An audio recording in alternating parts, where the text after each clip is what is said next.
Hey guys, welcome back to Existence, the podcast, where all of existence is in one podcast. Now, today we're speaking with a friend of mine, Yvette Zhang. We originally met when I was working as a staff member of the Black Elephant Hostel in Portland, Maine, and she was a guest that stayed there with her family. Yvette is, but certainly not limited to, a traveler, businesswoman, and an environmental sustainability advocate, mother, a graduate of Cornell's School of Hotel Administration, and the founder of a hospitality consulting group, Craft House Consulting, where I spent an all too short amount of time as a research assistant for her. In this conversation, we discuss quite a bit, including identity, gratitude, what it means to give back to the world, balance in life, career versus personal fulfillment, travel, suffering, parenthood, and ultimately what it means to pursue a life well lived. But something I've come to reflect on more through this conversation and in getting to know Yvette a bit deeper is that our personal accolades and imposed labels are often so far removed from the questions, concerns, and ways of thinking that affect us in the present moment.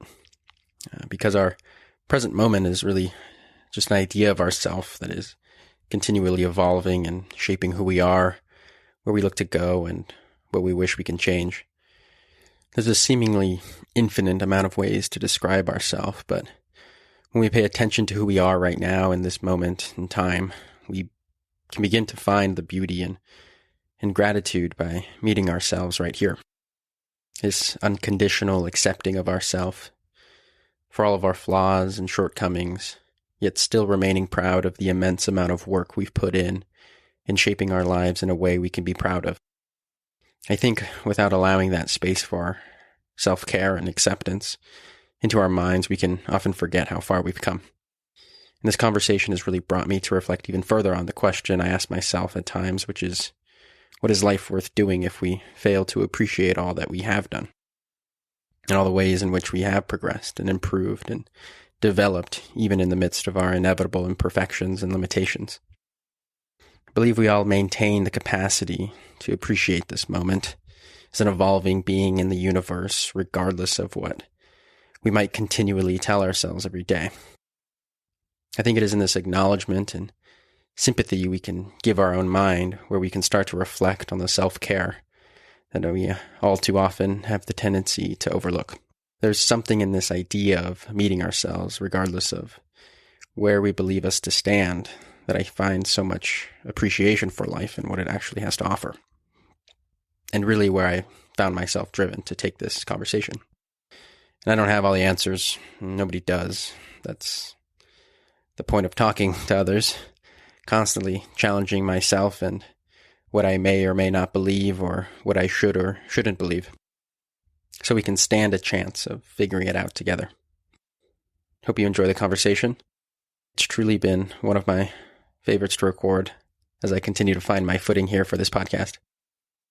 I'm really proud of this one, so I hope you take from it as much as I have.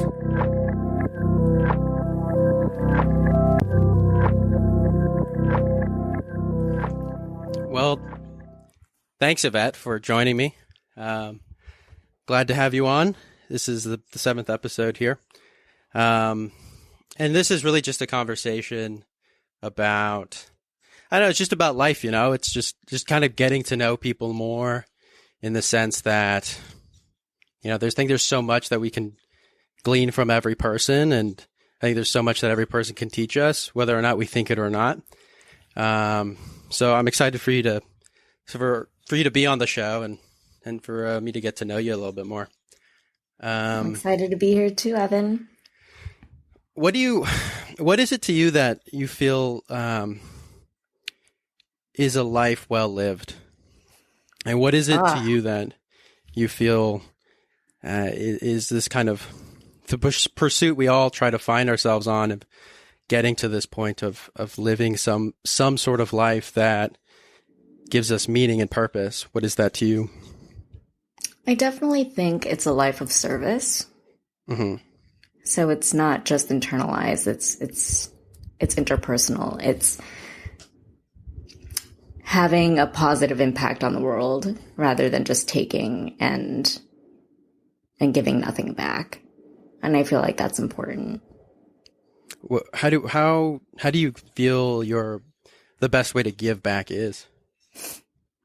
I mean, it can really be anything. It can be conversation. It can be,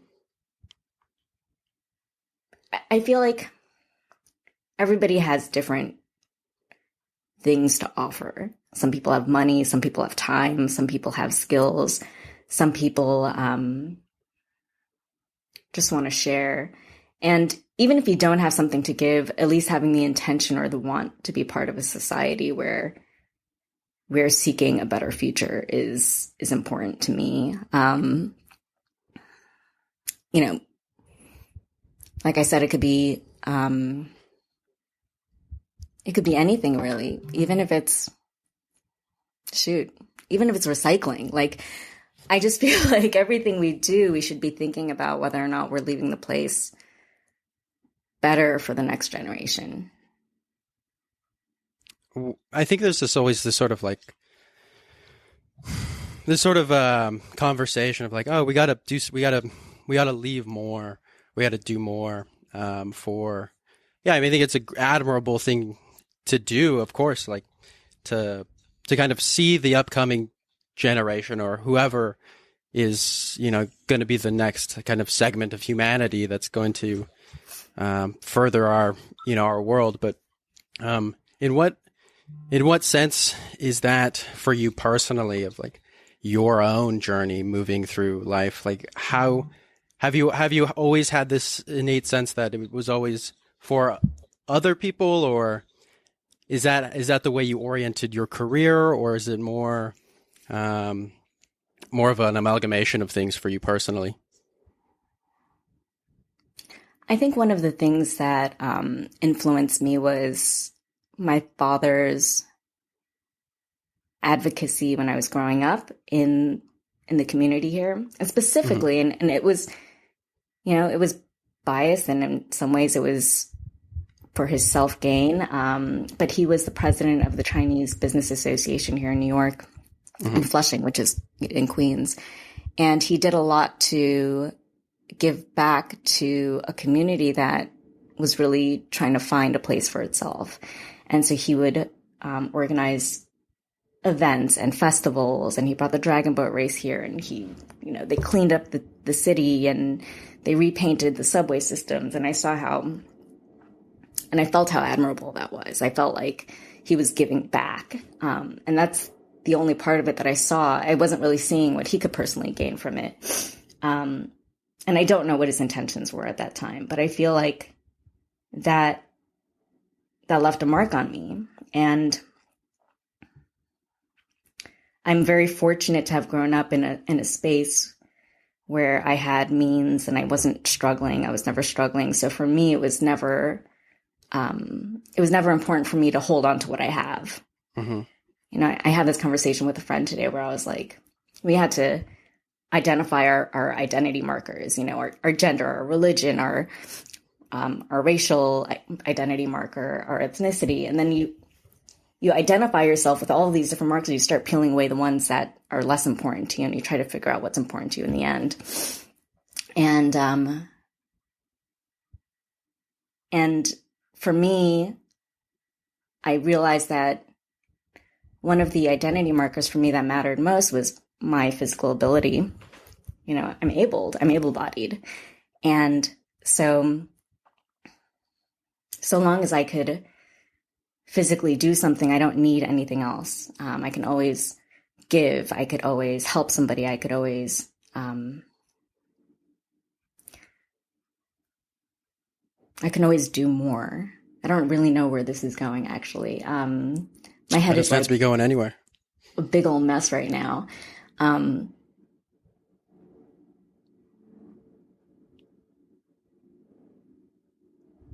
So I never felt like I needed to hold on to wealth. I mm-hmm. never felt like I needed to climb a corporate ladder. I very much feel like everything I have is borrowed. Mm-hmm. and it really belongs to the universe. But I say that at the same time, am I willing to like just give my house to somebody who I come across? No. So I have this ideal in my head, but it has its limitations in reality. Mm-hmm. So for me, what it means to give back is to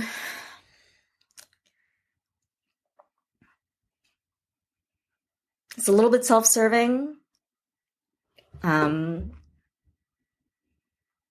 because I want to give so long as I'm still comfortable, if that makes sense. I feel like it's hard not to want to take care of yourself as well. Mm-hmm. When you talk about, I guess, this sort of balance, and this is something that I've been considering too, is balance between giving back and your own personal desires or goals or aspirations that you have for not only yourself but your family and your loved ones. Where do you find this balance between, like, I don't know, like, where do you think you can find this balance between the outside giving back to the universe and this inner kind of stability that you need for your own life? It's very imbalanced right now. Mm-hmm. I'm definitely holding on to more than I need.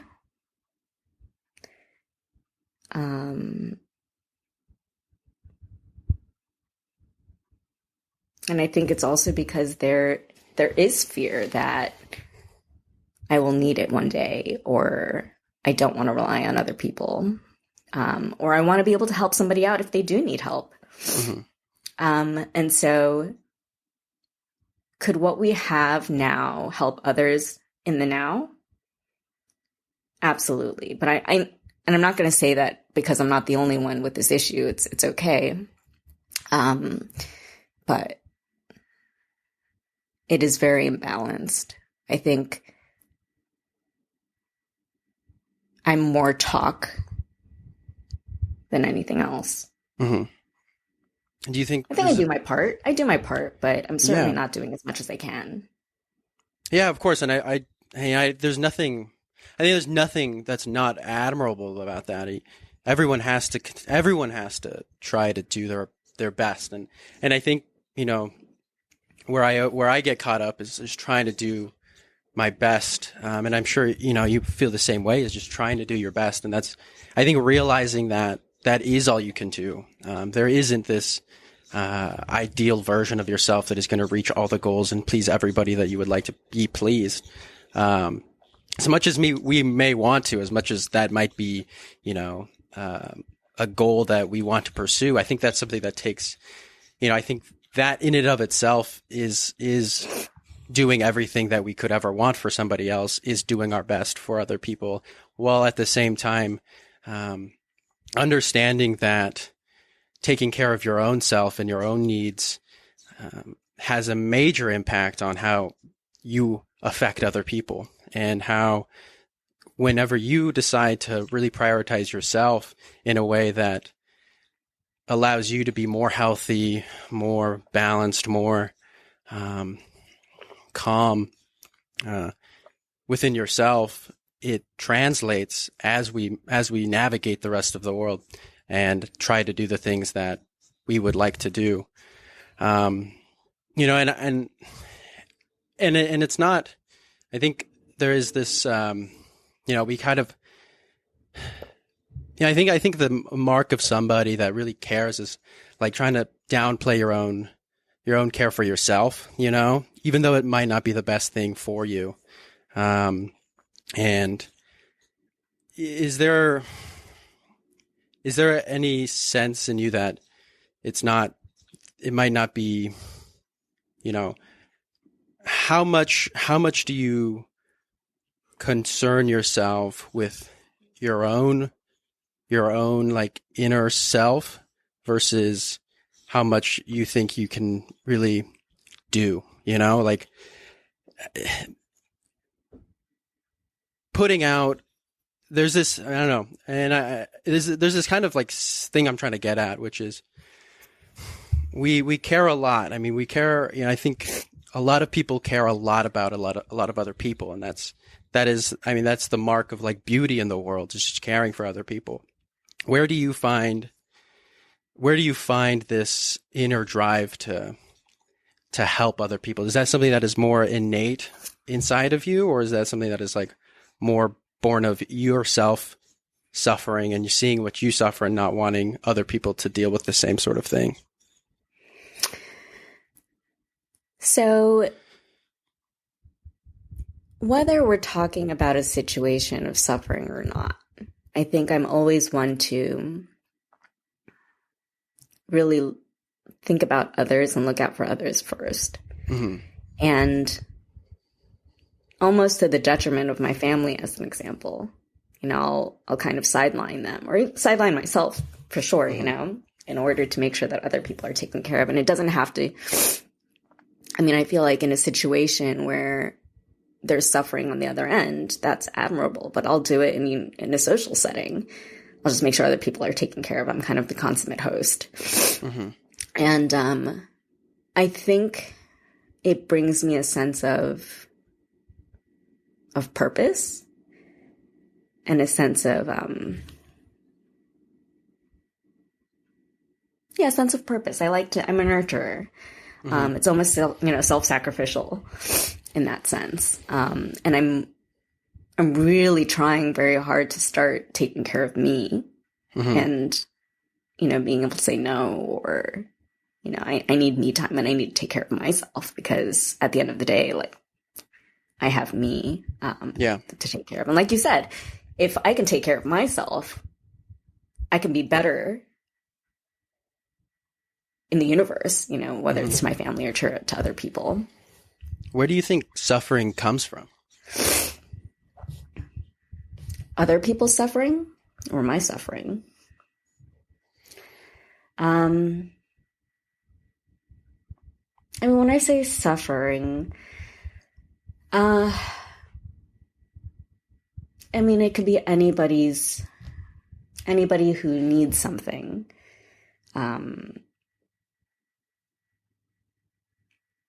Anybody who's in a position where they're in need of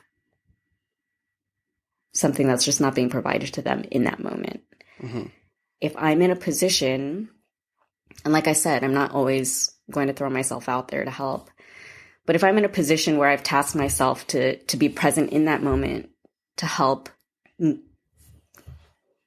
alleviate some of the suffering, in that moment, I'll step up and do it. Mm-hmm. And that can be somebody who's homeless, somebody who's having trouble crossing the street, somebody who's having trouble navigating the education system, to somebody who's in a corner at a party and has nobody talking to them. It could be a really wide variety, to a child who, who's just trying to find new friends. Suffering is a very broad term. Definitely. No, for sure. You touched on the point of purpose. Has there been any specific moment in your life can you point to a specific moment in your life that has really brought you profound, like any sort of sense of profound purpose in your life? Is there any singular moment where it's really changed your mindset? Or has this kind of been an evolution, little steps along the way?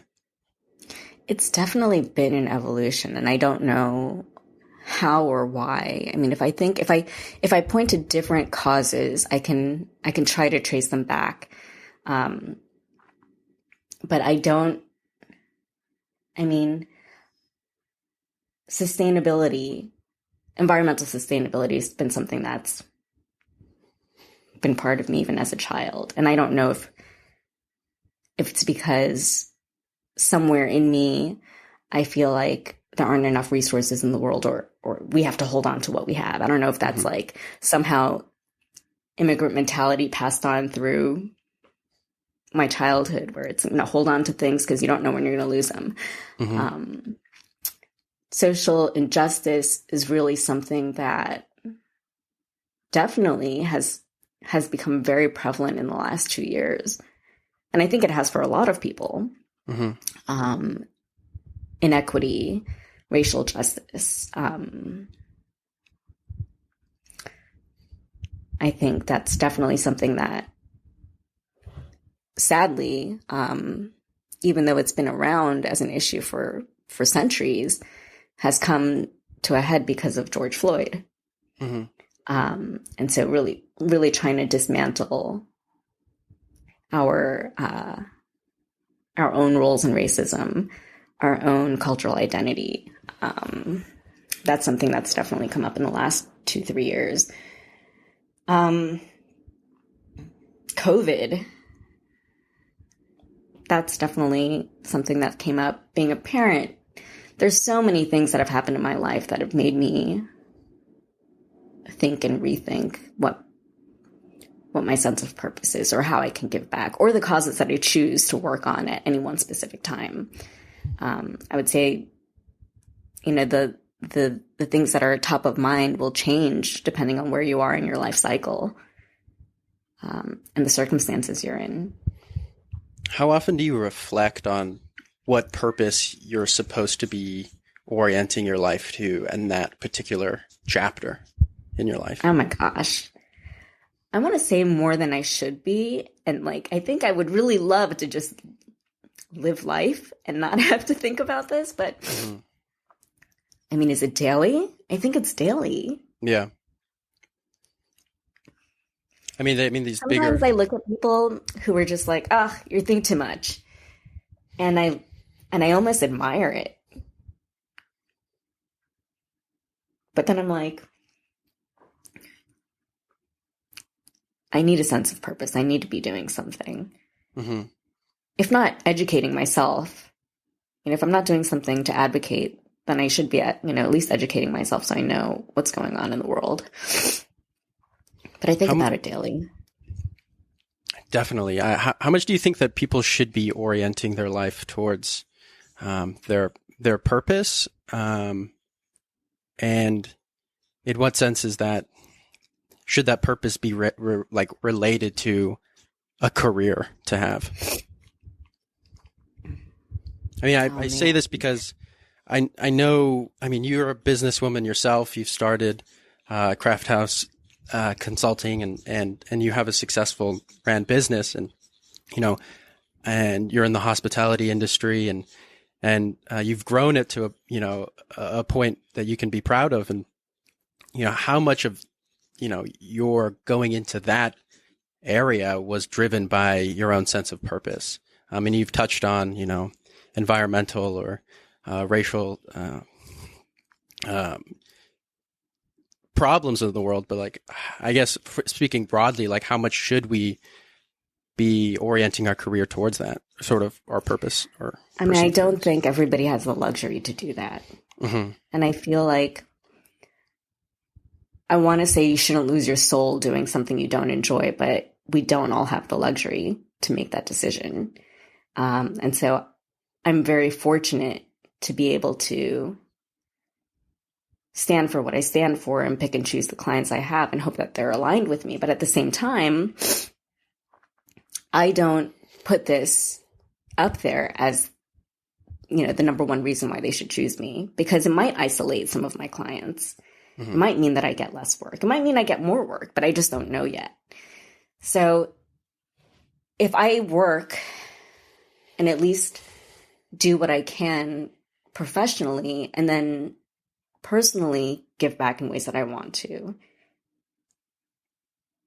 I feel like that's the best I could do now, unless I really want to take a leap. Of course, if somebody can align their career with their personal goals, it's ideal, but it's difficult. What would you? What is more important, career or personal goals? So, I was telling you that I did this exercise yesterday where we had our identity markers and we got to basically, it's your career, your class, your gender identity, and you start peeling them away. What matters the least to you? And the thing that mattered least to me was my career. And I feel like we're at a time where people are changing their careers 3-4 times. we're 30, 40, 50 years old and wishing we changed our careers. So I feel like it's not that important to align your career with your personal goals, because those can, it can change. If you can, great. But I almost feel like it's better to know what your personal goals are and live by them, and then pick a career that allows you to do what you want in your personal journey on the side. Because our careers can change. Yeah. Who we work with can change. Do you find it problematic the way, so much of society is oriented around finding a career and having that be your identity? How much do you identify with your career versus every other aspect of life that brings you well-being or any sort of purpose? Like I said, my career is the first thing I would kick to the curb. Mm-hmm. But maybe it's because I am proud of who I am outside of my career. Mm-hmm. Somebody else who, identifies themselves as like this artist or, whatever that is, that might be the single strongest identity marker that they have, and they can't imagine giving that up. But for me, it's very superficial. Consulting, it's strategy work.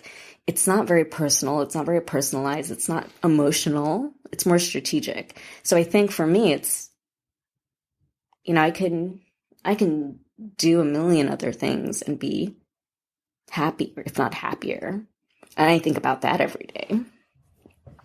How did you get into consulting to begin with? What was your, you don't have to give me a whole synopsis, but just a brief.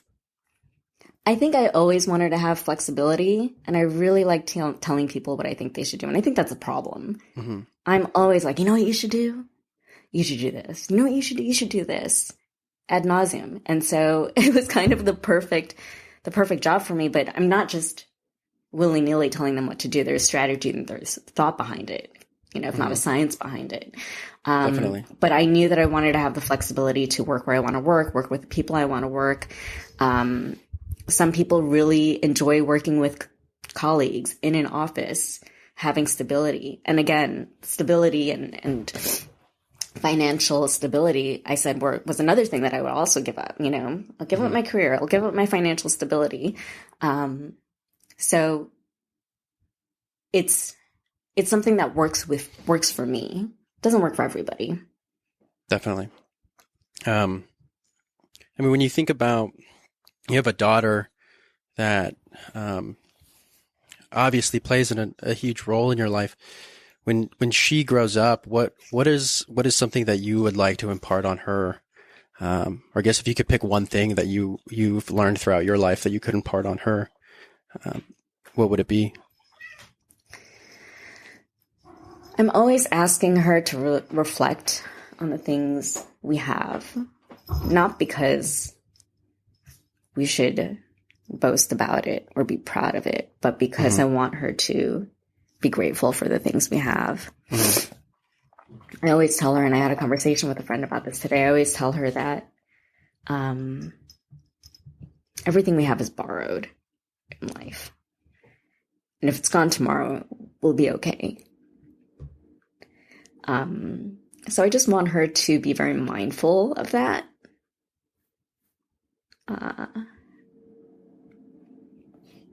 And I'd like her to do something with purpose. We do a lot of charity work. We do a lot of community work together. And I think it's meaningful. Definitely. I think a lot of people struggle with how we appreciate what is given to us, that we had no fault in our own in acquiring. Things are, there's so much of life that we look around and we're like, I didn't do any of this. I didn't choose to have this. I didn't choose to be born into the family that I was born in, with the parents that raised me in whatever environment that may be for you. And, it's something that I find personally compelling and I try to reflect on as well, is this idea of gratitude and just appreciation for whatever it is. Because there's so much of there's so much of our life that we can pick out and try to, make better or find some sort of problem with. But without this underlying sense that,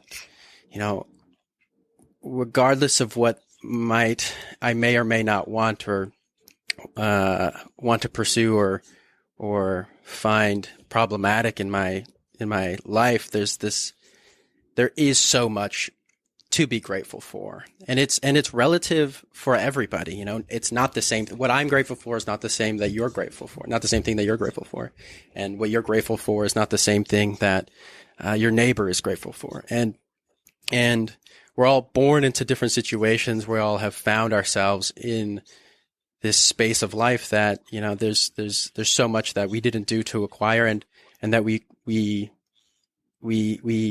just need to appreciate. And it's something like I'm trying to get to like that deeper sense of like where does gratitude come from? Like, where does our sense come from? Where is that like inner drive for us to care about the things that we can appreciate? Where do you think that comes from? I mean, for me right now, it has to be from the harsh realization that there's a lot of inequity in the world. Mm-hmm. And I'm very comfortable where I am right now. And there are a lot of people who are not. Mm-hmm. And I often wonder if we're going to be known as a generation who didn't do enough, because we're aware of these issues. Mm-hmm. We're super aware. We're hyper aware, and yet we're like, there's this, we're apathetic about it. Mm-hmm. We just, we're too tired. There's too much to do. There's not enough hours in the day. And so we don't do anything. And I sit here and I go, I'm very lucky. I'm very fortunate. I have a lot to be grateful for because, like you said, I didn't choose it. I was born into this. I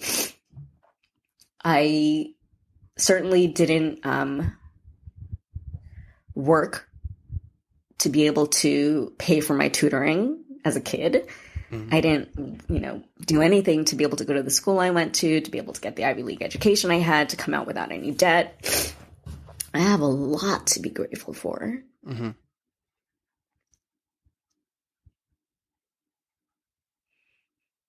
And I still have conversations with people, and when we talk about inequity, they will say, oh, well, somebody's a failure, somebody has debt, well, that's their fault. And I'm like, well, sometimes it is, and sometimes it's not. And it's the system. Mm-hmm. So that really bothers me. What would you say to somebody that,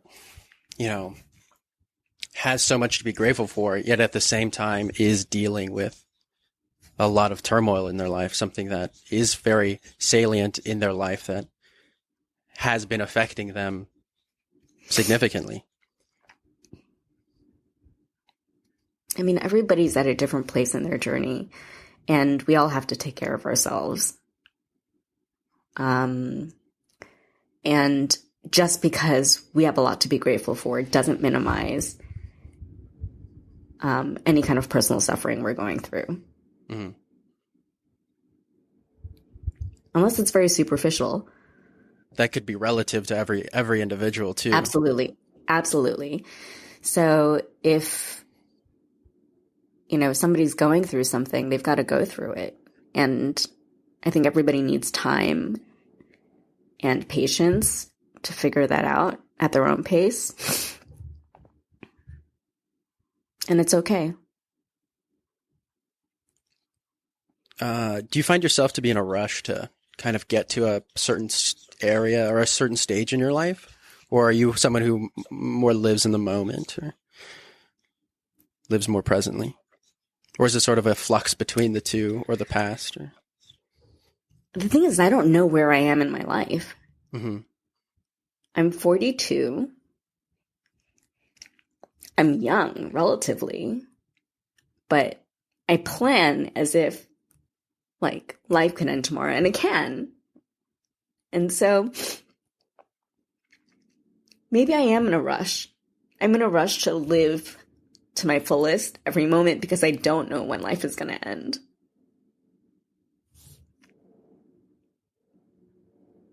And I don't want to leave not having done something. For my child, for the world, whatever it is.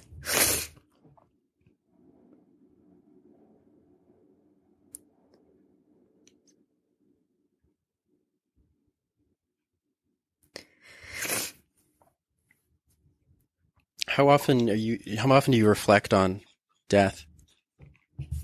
You know, it happens a lot. And I've always been terrified of it as a kid.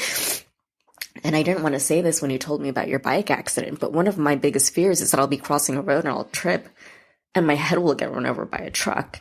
It's why? Mm-hmm. Why do I have this fear? And I wonder if other people think about death as frequently as I do. I'm not sure. I don't think they do. I wonder the same thing, and this is something that immensely interests me. At the same time, something I struggle with tremendously as well is the idea of how fragile life is and how we operate within this world without, giving much thought a lot of the time to the fact that we're always living on the precipice of our own mortality, and that whatever we do, nothing is guaranteed, including life in itself, including just waking up every day and like you said, crossing the road. But for me, it's become such a motivating influence in my life where I don't, as much as I wrestle with so much of the concept of non-existence, or at least in the way that I can perceive it right now as like this self of Evan, but it also becomes this motivating factor for me to really just take a hold of as much as I possibly can. And seems like this is kind of how you're getting at, or what you get to as well, is the sense of like just grabbing onto life and holding on to as much as you can of it and doing as much as you can with it, while you still have it, while you know that you still have it. Is that something you find, would that be fair to say to you, is that how you kind of navigate through existence? I think I do. Could I be doing more? Yes. But I do try to cherish every moment and do something all the time. I don't get a lot of sleep because why sleep now when I can sleep when I'm dead? Mm-hmm. That type of mentality and creating memories and just staying active. How much do you balance like the concept that everything can end in an instant with the future and your future plans and your future goals for yourself and for your family? I mean, I'm definitely thinking more about the future than I am thinking about life is going to end tomorrow, because I think I'd be in a lot of trouble if it was tipped in the other direction. But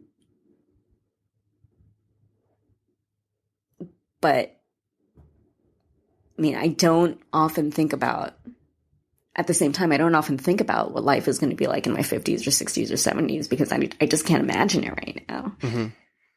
So I'm just trying to be in the present as much as I can. What does being in the present mean to you? I think it's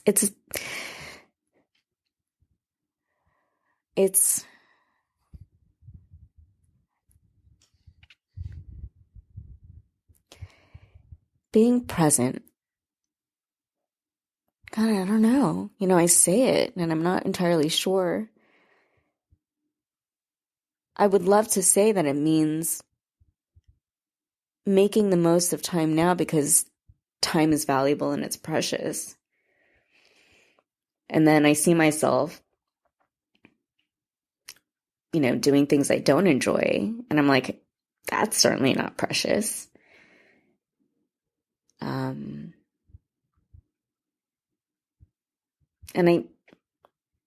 I think regardless of what I'm physically doing, being present is really more of a mental state and thinking and just making sure I'm aware of my surroundings and the people around me and the potential for good or bad. And just having an awareness of what the results are of the actions I take now. Are you someone who becomes focused in the, or somebody becomes focused in the potential outcome of a situation, or are you more? Do you find more, I guess, peace in just knowing that you've done something, and regardless of whatever it turns out to be? I'm definitely somebody who thinks more about the long-term outcome. And I think that's the strategy consultant side of me. Is what we're doing now the best use of our time? Mm-hmm. When sometimes I think and I believe that I should be okay doing any small amount of work because it's what's needed in the moment. But I do often think about just long-term impact. Yeah. I mean, you talk about this idea of potential, and it's kind of something I've been thinking about a bit, of like how much each individual has a potential within themselves to kind of be something, whatever that may be. Because I think regardless of whether we think it or not, like everybody is going to be something. We're all going to evolve towards some sort of direction.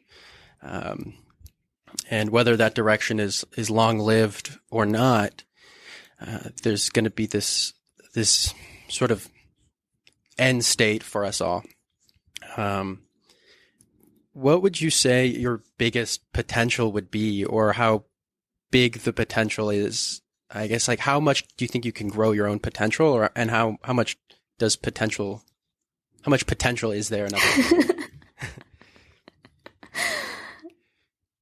Oh man, so we're talking potential. And it just doesn't have to be potential in the sense of like what you can be, I guess, societally conceived as like a success, but just a potential in your own self as your own being. You know what I want? I want to be the best damn mother I can be. Mm-hmm. And I sideline that with things that are easier for me to do. Mm-hmm. It's easier for me to volunteer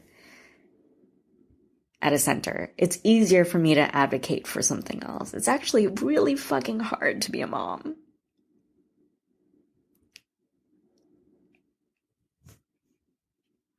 And maybe I fill my time doing other things because I know I could do them well. And I'm terrified of being a bad mom. But if I think about it, actually, if we go back to the original question of a life well lived, maybe I just want to be a really good mom. Yeah. I mean, I want to give you credit for, I think it's within that care of your own self. It's like that care you find, like wanting to be this person. That is the mark of somebody who really is that person, and you're not giving yourself enough credit. I think so many people often don't give themselves enough credit, where they stand as they are.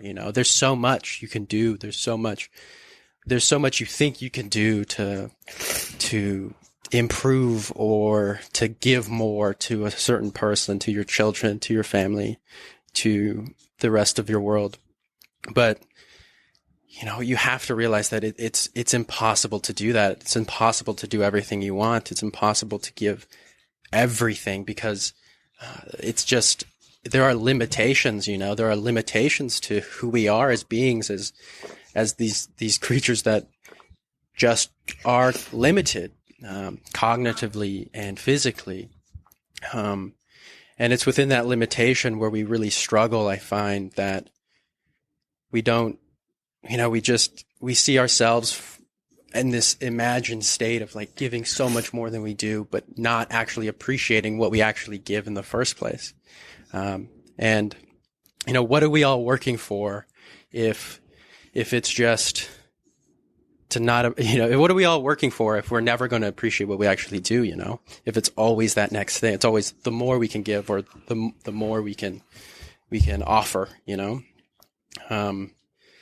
so, I mean, I can feel how much you actually do care to give so much more. And I think it's within that care that your daughter will appreciate you being such a good mother, and, it's something as I find growing up, seeing my parents, get older and as I get older myself, speaking from, a child's or somebody's child's perspective and,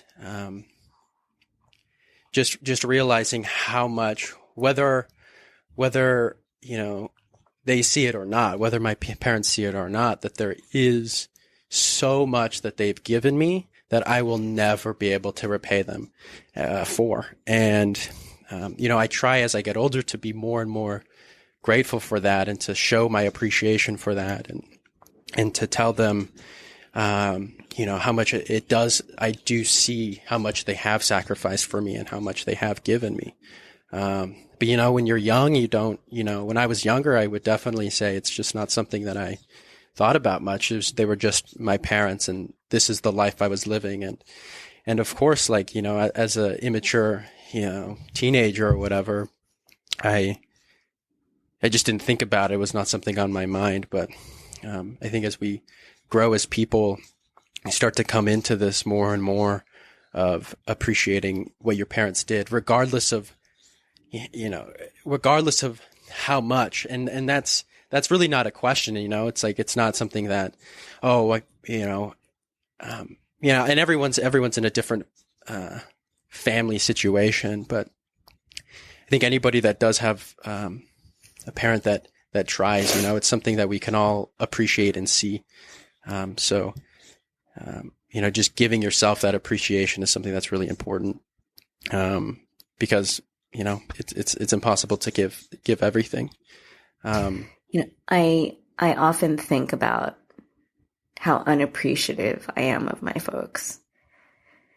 And it's because I think I wanted a different picture of a parent.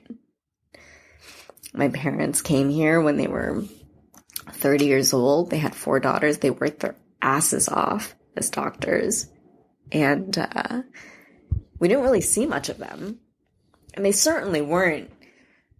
I don't know if I was ever read a bedtime story. I don't know. I don't know what my sleep, I just don't recall my childhood with my parents. Mm-hmm. I remember seeing them sleeping a lot, working a lot, us having some dinners.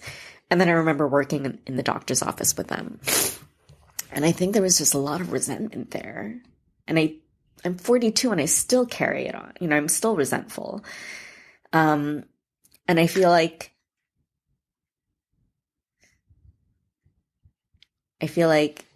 yes, what I'm doing, I need to give myself credit for what I'm doing for Sophie, and she'll appreciate it one day. But she might resent it as well. One thing that a very good friend told me when I became a parent was always take time when you're reading bedtime stories. And I don't. I see myself rushing through them, wanting to cut down the number of books. But the times when I do, it's magical. I'm going to take more time reading bedtime stories, Evan. That's what I'm going to start doing. Hey, there we go. Sophie will appreciate the bedtime stories. No, I mean, why is it that you find yourself rushing through these sort of things? Oh my gosh, there's so much to do. And it's not. There's nothing to do. Mm-hmm. There's nothing that's important to do. I don't know. Mm-hmm. Why is it that I have something to do every waking moment, 16, 17, 18 hours I'm awake. I could get the same shit done in like 8 hours. I know I can. Do you think you think that maybe is I guess with maybe a difficulty with having too much on your plate at one time? Or does it come from more of a need to get more done? Actually, I don't think I'm getting more done. I think I just enjoy the process. Mm. I enjoy the process of doing things for prolonged periods of time, I guess, except reading books to my daughter. Do you think that no, I mean maybe it's not. I mean, do you think you can orient your style of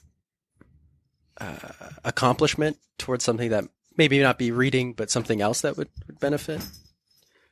I mean, I don't know. I mean, I guess what I do is, okay, let's go back to the books. Why do I rush through them? It's like, why do I read or listen to a podcast in double speed? Why do we do that? I don't do that. You would do that. You don't do that. I'm jealous. Like, why do we learn to speed read? Yeah. Or why do I,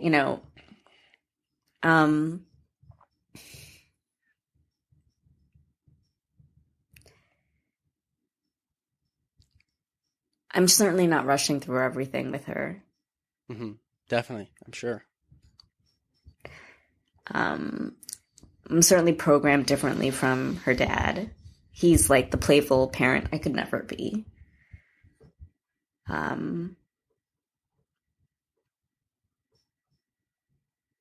It's just different. We're different. Yeah. And there's nothing wrong with being different. I think so many people get bogged down with like, oh, I wish I could be that, but that's just not how I operate personally. And that's okay.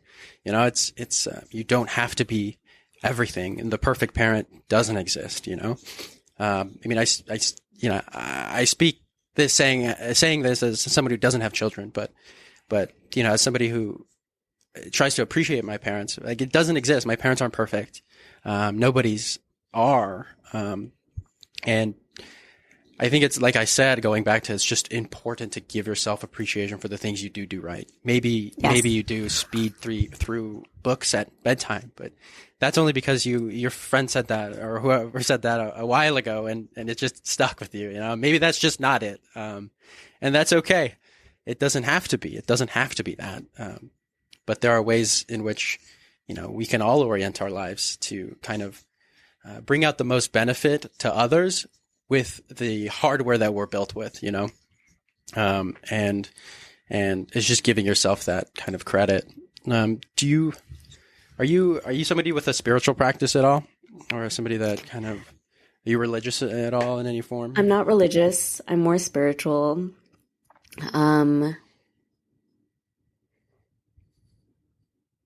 I used to think I was atheist as a kid, more agnostic, spiritual. I believe there's something out there. I don't know what it is. Yeah. What do you think? I mean, I think a lot of people say that, like, and I'm included in that group of like, there's just something out there. I don't know. But, I would like to spend some time thinking about this. If you could kind of elucidate any sort of concept in your head of what you think that is. Oh man, I just told you I don't know what it is. Well, I'm certainly not married to any one particular type of practice. I have crystals. I had a Buddhist cleansing. I have some smudge sticks in the drawer I've never used. Yeah. I will do whatever people say is recommended, and maybe it just makes me feel good for having done it. And when I pass that crystal, I feel like that's bringing me good juju. Yeah.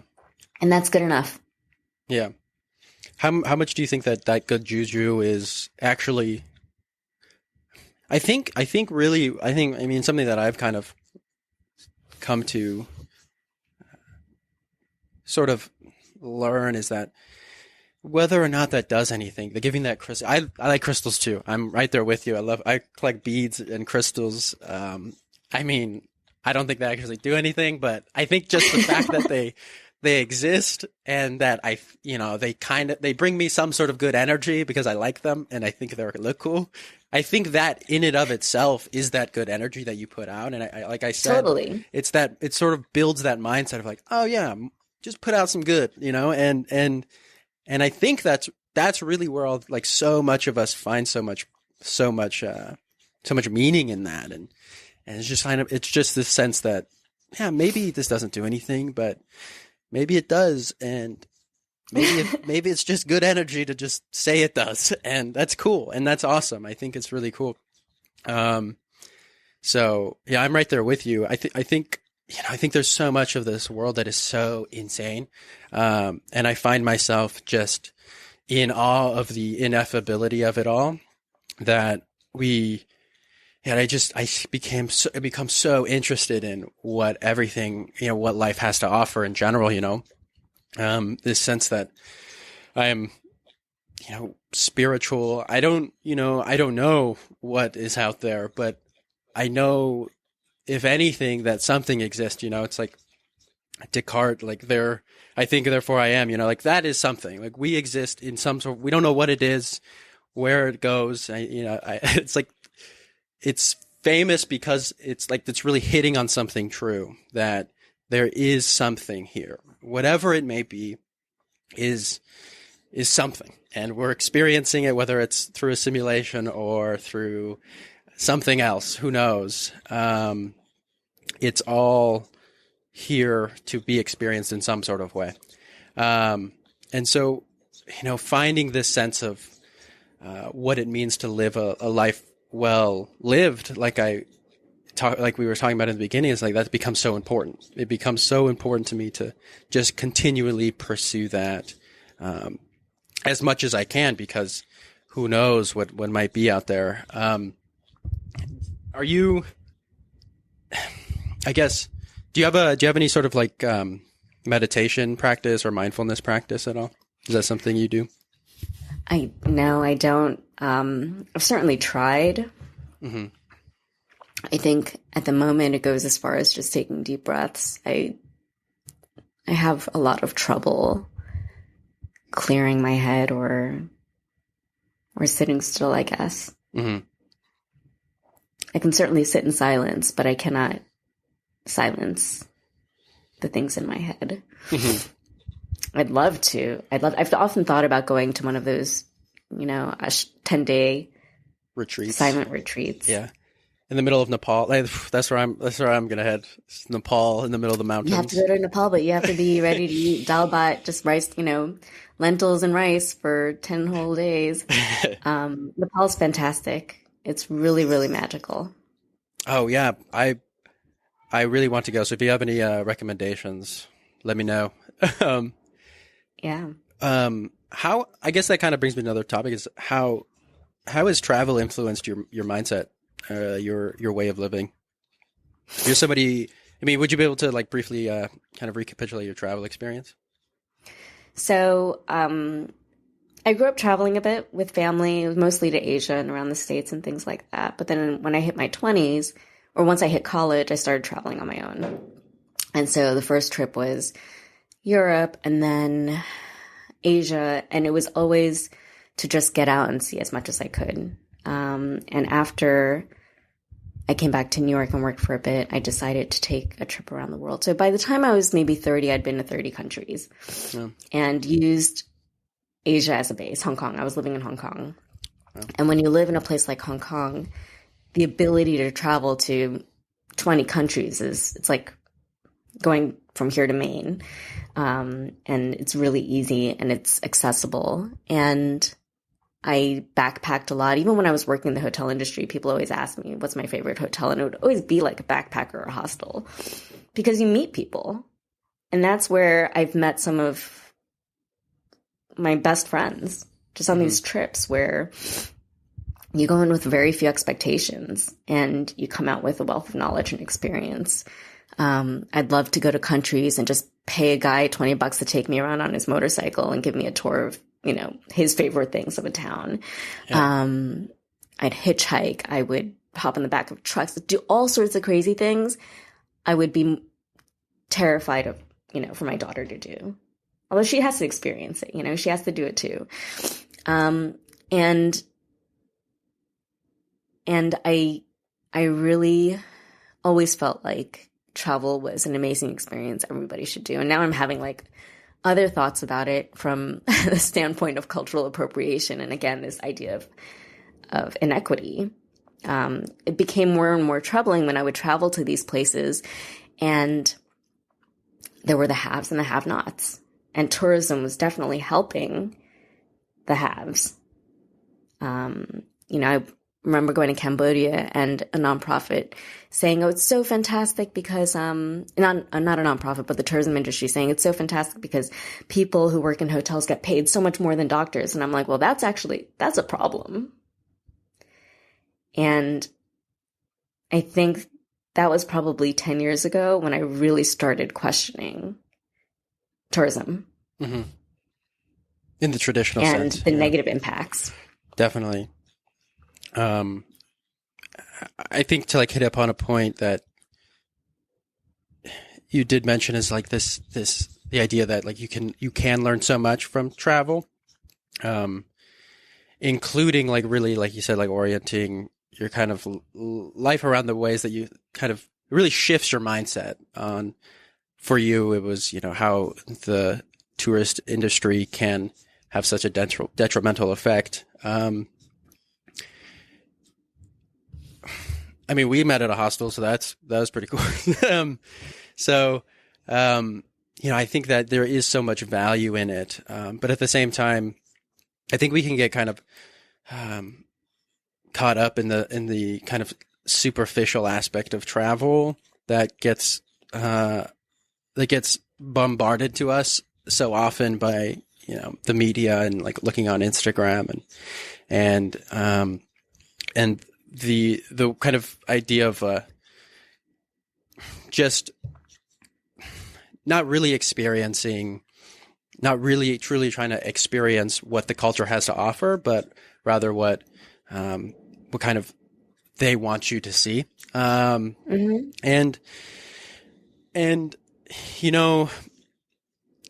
it's something that I've really tried through my travels to really just ingrain myself into the culture. And I think it brings out so much more. I think anybody who does travel in this way just automatically knows that. Like it's the sense that you know how much more of an enlightening experience it can be if you do try to orient your travel towards being immersed inside of it. It's kind of one of those things where it's like, oh yeah, of course I'm not going to go to, this big fancy, hotel or restaurant resort. I mean, not to say those are bad things, but especially if you can't afford it, you're like, oh, I'm going to try to like go meet the locals and go outside and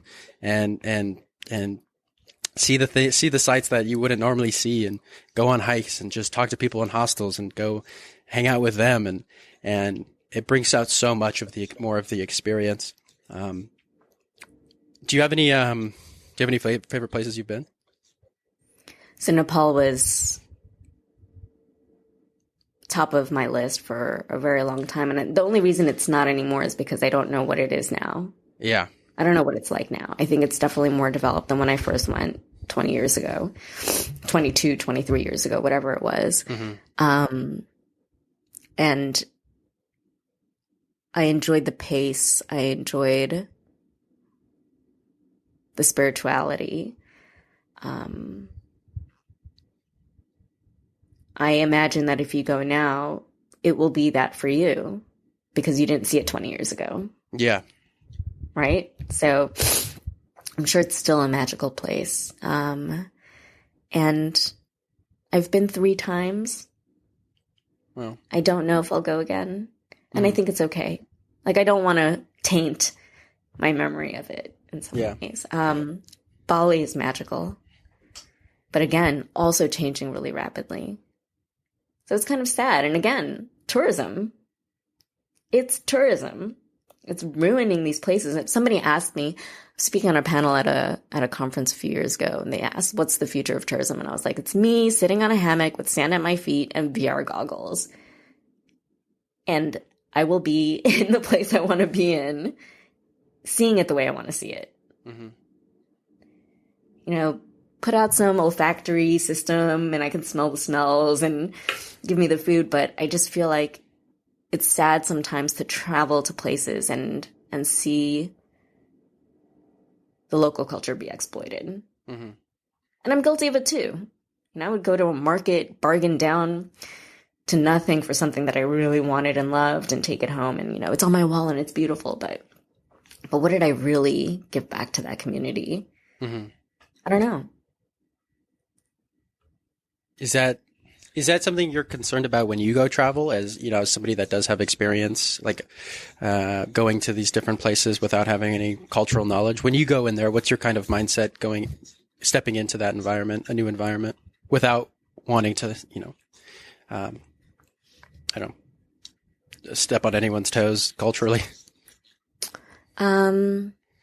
It's hard. I have to say that in the last 10 years, I've been less interested in traveling to places of culture than I am traveling in the US, because of that innate fear that I'm doing something to oppress a community or exploit a community or feed a system that I don't necessarily believe in. And this is hard because my job is creating hospitality experiences in these places.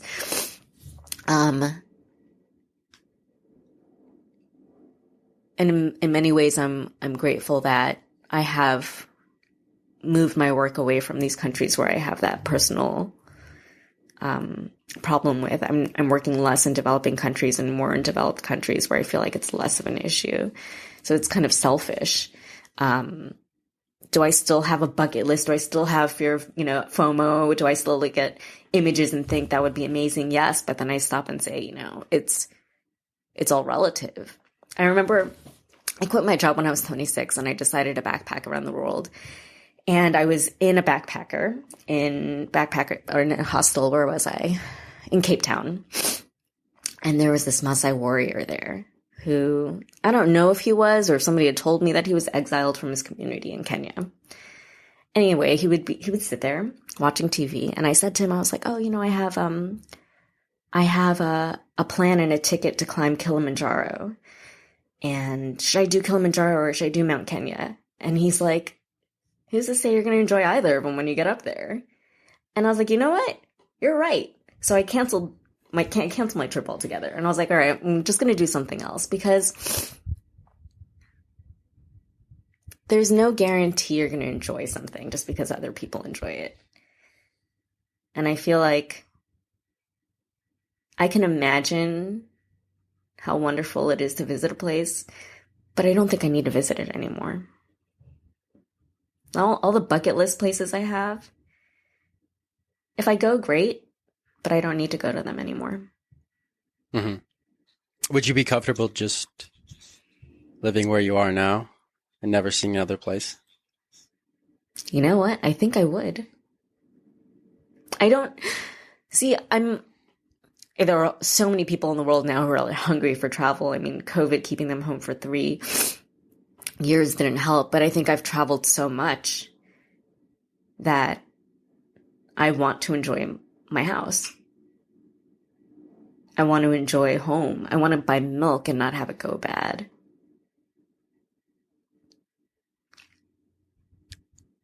Definitely. I mean, yeah, this is sort of a dilemma. I mean, this is definitely a dilemma I find myself facing as well. I mean, how much exploring do you have to do before coming sort of to the realization that there's another way to kind of experience life besides just chasing adventure in that sort of typical like backpacking across the world environment?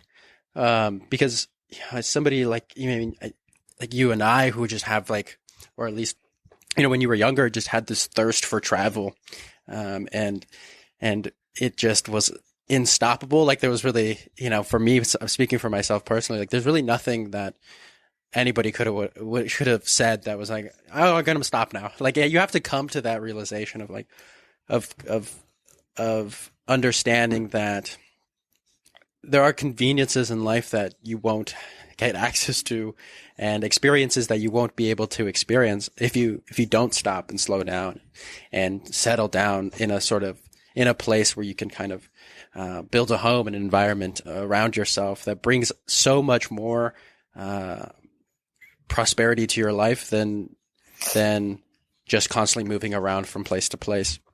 And then, but I do have to say though, I mean, this is me living in New York City saying this.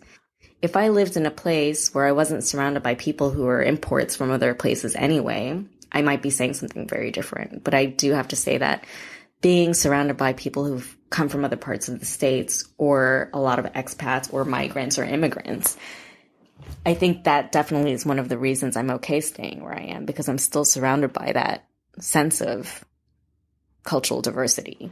Mm-hmm. Yeah, I mean, I don't know how I would feel if I was in Arizona. Or yeah, totally. I mean, there's, that is what. I mean, that's what also travel offers, though, is like finding a place where you can really find this sense of home for you, and it's different for everybody.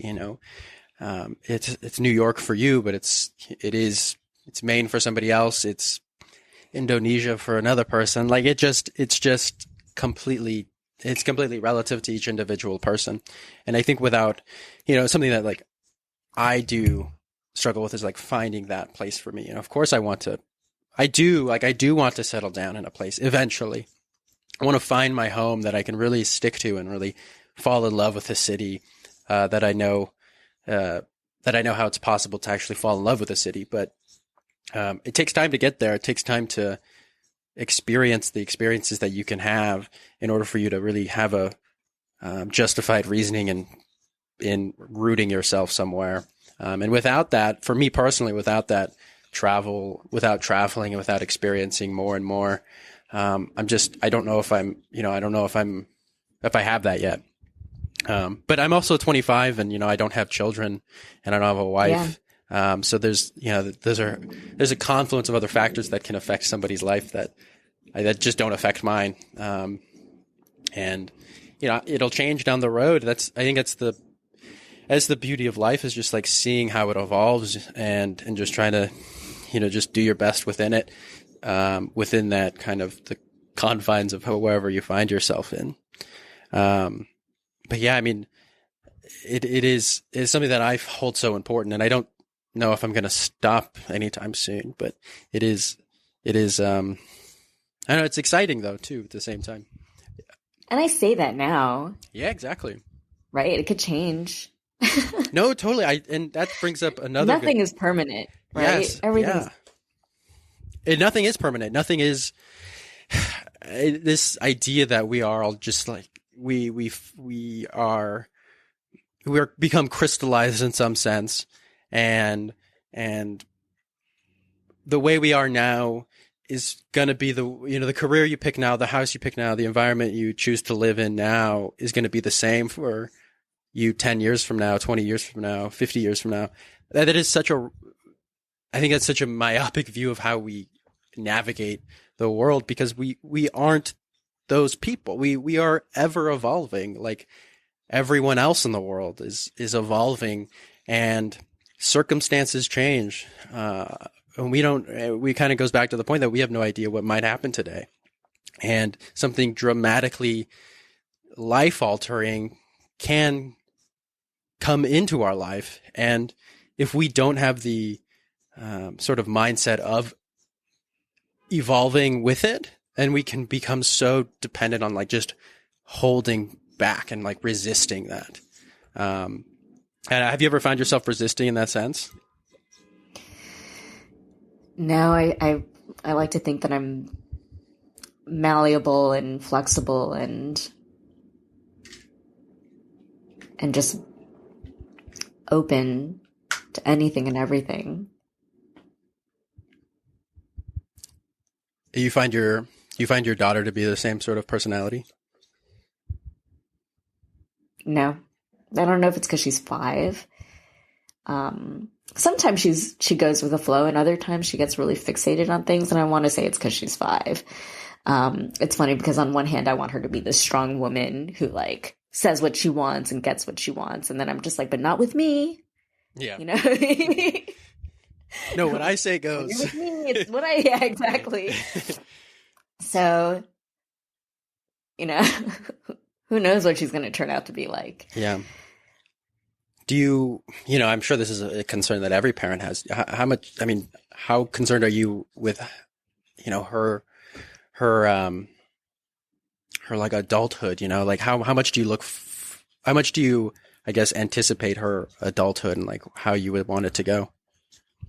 Or are you more open to her kind of just experiencing it for what it is and not being so? I want her to experience it. I want her to go through the travel experiences that I think have negative impacts. I want her to be open to trying different things. And I want her to follow her passion so long as it's, you know, if everything has like a clause. I want her to do this so long as this. I want her to do that so long as that. What I don't want is to give her or leave her with so much that she does nothing with her life. I want her to work for what she gets and be happy. I just want her to be happy. Yeah. And it's like any good parent, as any amazing parent would want, you know, just want your kid to be happy. Is what we're all pursuing. Do you view happiness as a form of contentment, or is it this kind of pursuit towards this like kind of ultimate state of being?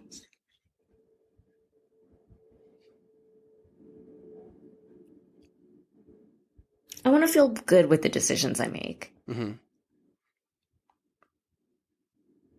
I don't need to be happy with them. I don't need to be happy every day. I just want to feel like I did the best that I could in that one moment. Mm-hmm. If I could be happy, go lucky, just smiles all around, that would be amazing. I don't think that's me. Mm. Unless I'm hosting a party. But I want to go to sleep knowing that I did the best I did that day. So I guess it is content. More than joy. Yeah. I mean, something that I've dedicated a considerable amount of thought to is the idea that happiness isn't contentment, or sorry, isn't happiness, but rather contentment. And the thought that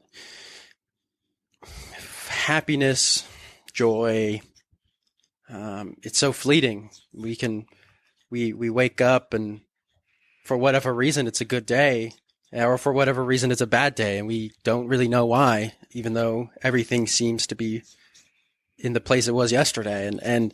And it's finding the contentment within life, the contentment within, what we experience and what we have, not for what we have or what we don't have, but just for what it is. And it's, you know, and that's, you know, I think that's such a lifelong pursuit, you know, and it's something that, yeah, that's how I want to orient my life, is just like finding that inner peace within, you know. Inner peace. Yeah. Yeah. Yeah. It's a principle in so much, you know, like Eastern thought, or like, you know, like Buddhism or Hinduism or whatever, you know, it's like finding just this sense of just equanimity, you know? And I feel like we all can get so bogged down by pursuing happiness, chasing something that is so elusive and that we'll never actually hold on to for any significant or any long period. You know, maybe there's chapters and there's cycles through it all. It's not that you can't find joy for a prolonged period of time, but eventually, you know, it's all a cycle, and it all comes back and forth in waves. And so yeah, I mean, it's something that I, just try to orient my life towards. And I don't want to keep you too much longer, but I do want to ask you one last question. And it's something that I have an interest in significantly. I mean, it's one of my main focuses is like the idea of what consciousness is. I love just something that has consumed my thought. What is, and it's kind of like a deviation of what we were talking about. What is consciousness to you?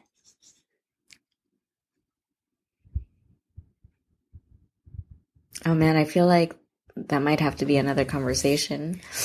I know it's a big question, but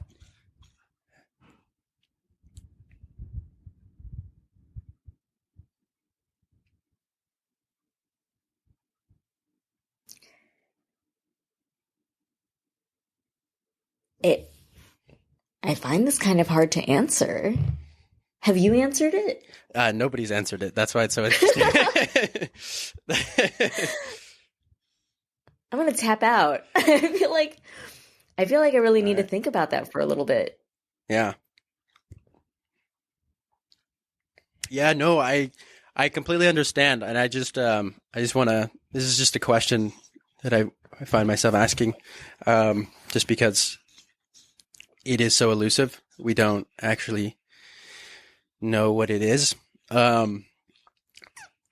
mean, there's it's like building a theory of consciousness, and there's a lot of researchers and scientists much smarter than I am dealing with these sort of questions. But it's so interesting to think about because everything is dictated by conscious experience. There's nothing else we only can experience what there is to experience through consciousness, whatever that may be, whether it's separate from the physical world or a part of all one aspect of reality.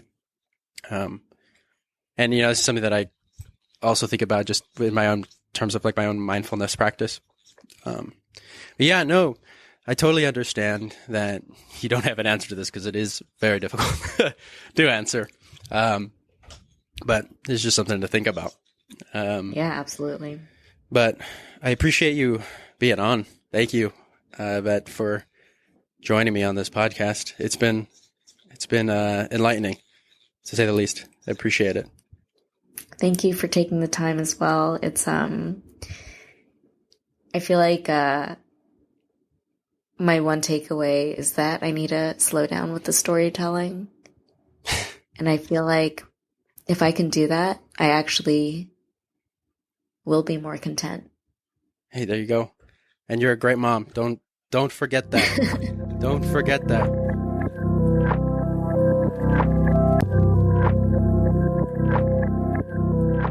Just a quick update here at the end. Existence has social media. So if you would like to follow me, the links are in the description of the episode. You can follow me on Instagram, TikTok, Reddit, and soon to be YouTube, where I will be adding a video element to the show shortly. So if that's something you're interested in, links are below. And also, I appreciate anybody who so kindly takes the time to follow and review the show on Apple Podcasts and Spotify. It means a lot. But other than that, thank you for listening. Appreciate it.